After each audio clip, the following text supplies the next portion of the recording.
Greetings, viewers.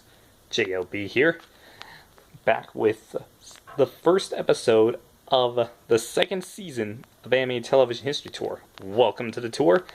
I am your tour guide, and on this special episode, well, all my episodes are special, but this is really special because this video is going to be discussing about the very first animated television program that aired here in the US during the decade of the 60s.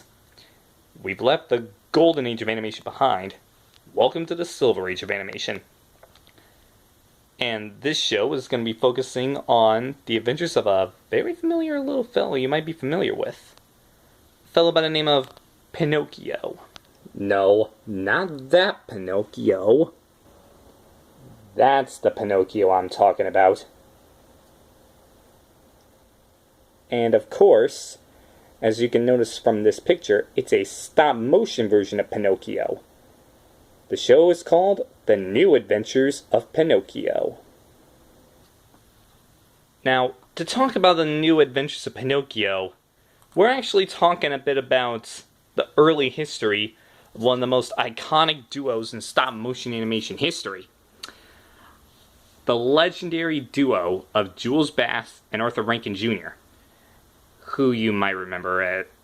If you remember the names Rankin and Bass, then you're probably thinking the right thing. Those old stop-motion Christmas specials? Yeah, those are the two guys who made those things. But before they made Rudolph the Red-Nosed Reindeer, before the Little Drummer Boy, before Santa Claus is Coming to Town, before Frosty the Snowman even, this was one of, if not their first outing on television, with a very familiar character, Pinocchio, and they're basically putting a different twist on the famous story by, I believe his name is Carlo Collodi? Yeah, Carlo Collodi. It's basically the Rankin and Bass twist on the classic tale of Pinocchio. Now, you're probably familiar with the story of Pinocchio, and if not, just watch my video about the 1940 Disney version, but the Disney version is not the one we're talking about. You see, this was a show not only made for America, but it was also seen in Japan, because it was made by a Japanese studio called Dentsu Studios. And the series was also aired on Fuji Television in Japan, as part of another stop-motion animated TV series, Prince Siscorn, I believe? But whatever the case, this actually proves that Pinocchio is a story that anyone, and I do mean anyone, can adapt, as long as they put their little twist on it. And in the case of The New Adventures of Pinocchio, it actually did, by putting Pinocchio and Jiminy Cricket in different locations that you wouldn't really expect them. Like in one episode, they're in the Wild West, or in another episode, I only saw 2 episodes of the show. In one particular episode, they're in the house that's home to a witch. A friendly witch, no doubt. But in all honesty, this show, it's not really all that fantastic. But since I grew up on the Rankin Bass stop-motion Christmas cartoons, I gotta say it's pretty interesting to see where this kind of show came from. Now, when I mentioned that Rankin Bass put their own twist on the formula of Pinocchio, I really didn't mean it. Simply because of 2 of the characters in the show.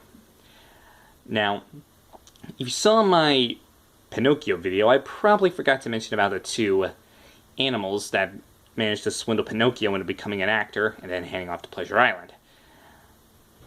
Honest John and Gideon. But in this show, their names are Foxy Q Fibble and Cool S Cat. Yeah, real strange names, I know. But I find it very unique because that's what makes the show very different. That and the different places where Pinocchio and Jiminy go to in order to find the blue fairy who can turn Pinocchio human. 4.2 minutes long, so they're great for a little road trip or something. But is this show worth revisiting after all these years? Well, kind of. If you remember the old Christmas specials that came on TV or you have on VHS or DVD, shows like, specials like Rudolph the Red-Nosed Reindeer, Santa Claus is Coming to Town, The Little Drummer Boy, Frosty the Snowman, A Year Without a Santa Claus, etc., etc. And you want to know where Rankin and Bass got their start? I'd say it's worth it, but as for everyone else, it's a product of its time, take it as you will.